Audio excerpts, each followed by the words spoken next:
नमस्ते, मैं हूं मीनाक्षी जोशी। वीडियो और खबरों से अपडेट रहने के लिए India TV YouTube channel subscribe करें, बेल आइकन दबाना ना भूलें। जुड़े रहें इंडिया टीवी के साथ।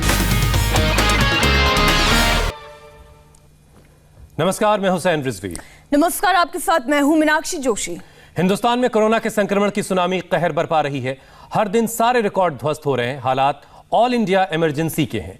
इसी के लिए आज हम आपको पूरे दिन कोरोना से जुड़ी हर छोटी बड़ी खबर से अपडेट करते रहेंगे। पूरे दिन आज कोरोना पर एक्शन और उसका रिएक्शन बताएंगे। लेकिन सबसे पहले देश का 24 घंटे का आंकड़ा, जो सबसे ज्यादा डराने वाला है।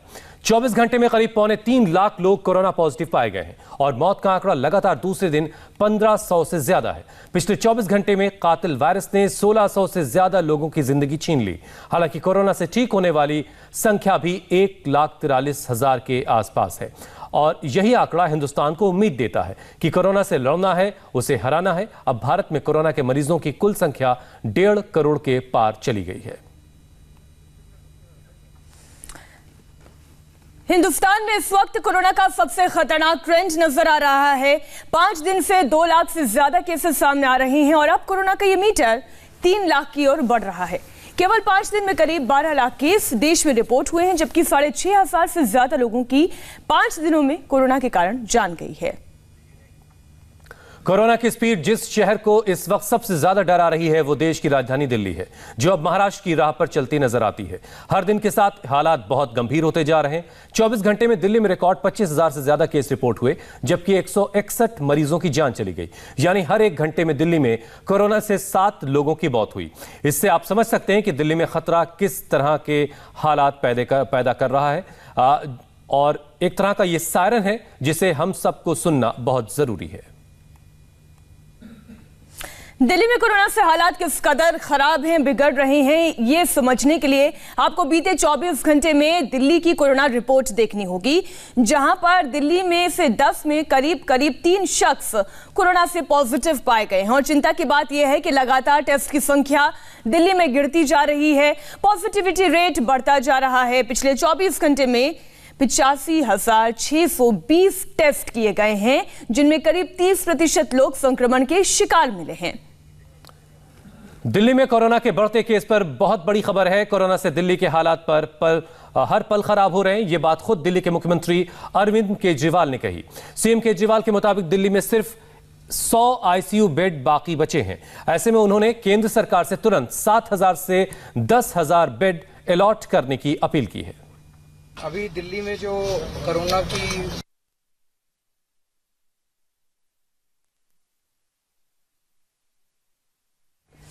दिल्ली के अस्पतालों में आईसीयू बेड्स ही नहीं, ऑक्सीजन की भी भारी किल्लत है। ऑक्सीजन की कमी पर दिल्ली सरकार का बड़ा बयान सामने आया है।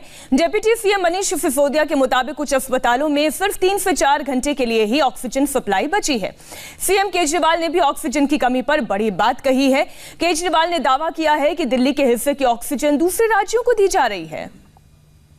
तरह से केसेस बढ़ रहे हैं, उसमें लगातार बेड्स की ज़रूरत पड़ रही है। ऐसे बेड्स की ज़रूरत पड़ रही है जहां पर ऑक्सीजन सप्लाई, ऑक्सीजन मेंटेन की जा सके पेशेंट्स की, और जहां और केयर की जा सके। तो यहां मेडिकल स्टाफ भी रहेगा, साथ साथ ऑक्सीजन वगैरह की व्यवस्था भी रहेगी और डॉक्टर्स भी लगातार रहेंगे। साथ ही इस हॉस्पिटल को ये जितना भी यहाँ 5,000 पेशेंट्स रहेंगे उनको पास के हॉस्पिटल से जोड़ा गया है। इसके अलावा DRDO का जो सेंटर रहेगा उसमें भी यहाँ से अगर क्रिटिकल केयर होती है तो वहाँ भी भेजा जा सकता है। और इस खबर पर हमारे साथ संवाददाता गौनिका अरोड़ा जुड़ गई हैं। गौनिका, समस्या यह है कि वीकेंड कर्फ्यू लगा दिया गया है, इसके बावजूद कोरोना का ग्राफ तेजी से आगे बढ़ रहा है। सरकार दावे कर रही है कि ऑक्सीजन बेड्स भी हैं, कई बेड्स खाली पड़े हैं, इसके बावजूद भी लोग दर दर भटक रहे हैं, सोशल मीडिया पर मदद मांग रहे हैं। देखिए, दिल्ली सरकार ये कह तो रही है, दिल्ली सरकार ने जो ऐप जारी किया, ऐप दिया हुआ है, उसके मुताबिक वो कह रहे हैं कि बेड्स खाली हैं। लेकिन कल मुख्यमंत्री अरविंद केजरीवाल ने खुद ये कह दिया है कि सिर्फ 100 बेड्स खाली हैं और उसके बाद दिल्ली में कुछ दिन बाद बेड्स नहीं बचेंगे। और इसी के लिए तमाम जो सेंटर्स हैं वो बनाए गए हैं, जिसमें कि DRDO, इसके अलावा कॉमनवेल्थ गेम्स का जो जगह है उसे इस वक्त अस्पताल में कन्वर्ट किया गया है। और तमाम जगहों पर इस तरह 500 से 600 से इस तरह बेड्स की संख्या जो है वो लगातार बढ़ाई जा रही है और वहाँ पर ऑक्सीजन फैसिलिटी भी दी जा रही है। इसके अलावा सबसे बड़ी किल्लत जो है वो दिल्ली में ऑक्सीजन सिलेंडर्स की है। कल भी एक अस्पताल में देखा गया था कि सिर्फ कुछ घंटे की ऑक्सीजन बची थी, जिसके बाद दिल्ली पुलिस की तरफ से वहां पर सिलेंडर मुहैया करवाए गए। और ऐसी स्थिति दिल्ली के अलग अलग कई अस्पतालों में देखी जा रही है, जिसको लेकर मुख्यमंत्री अरविंद केजरीवाल ने केंद्र सरकार और केंद्रीय मंत्री पीयूष गोयल को भी लेटर लिखा है। और उसके लिए अब लगातार इंतजाम किए जा रहे हैं। रेलवे की तरफ से ऑक्सीजन एक्सप्रेस चलाई जा रही है ताकि जल्द से जल्द ऑक्सीजन सिलेंडर देश के अलग अलग हिस्सों में उन राज्यों तक खास तौर पर पहुंचाए जाए जहां पर सबसे ज्यादा किल्लत इस वक्त ऑक्सीजन की है। इसके अलावा आपको मैं इस वक्त LNJP अस्पताल के बाहर मौजूद हूँ। यहाँ की तस्वीर आपको दिखाती है, ये कोविड इमरजेंसी है। मेरे पीछे जो आप तस्वीर देख रहे हैं, और यहाँ पर लगातार अगर कहें तो 24 घंटे यहाँ पर मरीज आ रहे हैं, लगातार इस इमरजेंसी के बाहर इंतजार कर रहे हैं अपनी बारी का कि जो भी उनका मरीज है वो कैसे भी इस अस्पताल में भर्ती हो जाए या फिर जो भी प्राथमिक इलाज है वो मिल पाए। क्योंकि जो यहाँ पर मरीज पहुंच रहे हैं, सबसे बड़ी समस्या उन्हें यह कि उनका ऑक्सीजन लेवल लगातार गिर रहा है। और जब ऑक्सीजन लेवल 95 से नीचे गिरने लगता है, कोविड इमरजेंसी के वक्त में ऑक्सीजन इमरजेंसी ने हालात और खराब कर दिए और इसे बहुत जल्द हमारी सरकारों को उस पर देख करके हालात को बेहतर करना होगा। बहुत बहुत शुक्रिया।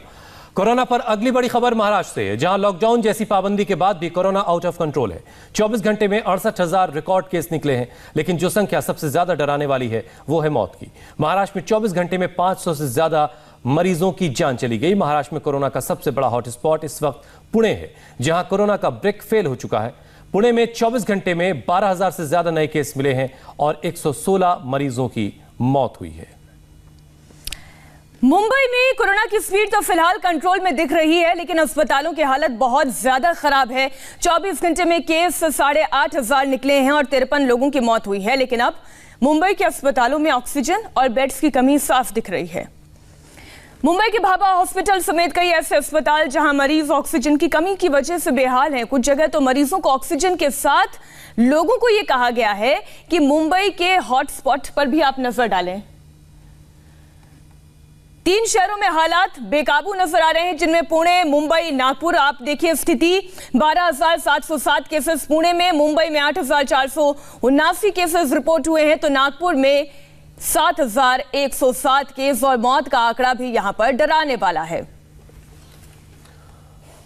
कोरोना मरीजों के लिए रामबाण साबित हो रहे रेमडेसिविर इंजेक्शन पर भी सियासत तेज है। अभी अभी कांग्रेस महासचिव प्रियंका गांधी ने ट्वीट कर बीजेपी पर इस इंजेक्शन की जमाखोरी का आरोप लगाया है। उन्होंने लिखा है कि जब देश के कोने कोने से लोग रेमडेसिविर उपलब्ध करवाने की गुहार लगा रहे हैं और तमाम लोग जान बचाने के लिए किसी तरह एक शीशी, एक वायल रेमडेसिविर जुटाने की जद्दोजहद में है, उस वक्त जिम्मेदार पदों पर बैठे लोग और बीजेपी के नेता का रेमडेसिविर की जमाखोरी करने का जो काम है वो मानवता के खिलाफ अपराध है। तो प्रियंका गांधी ने ये ट्वीट किया है और रेमडेसिविर की जमाखोरी को लेकर के उन्होंने इसमें निशाना साधा है।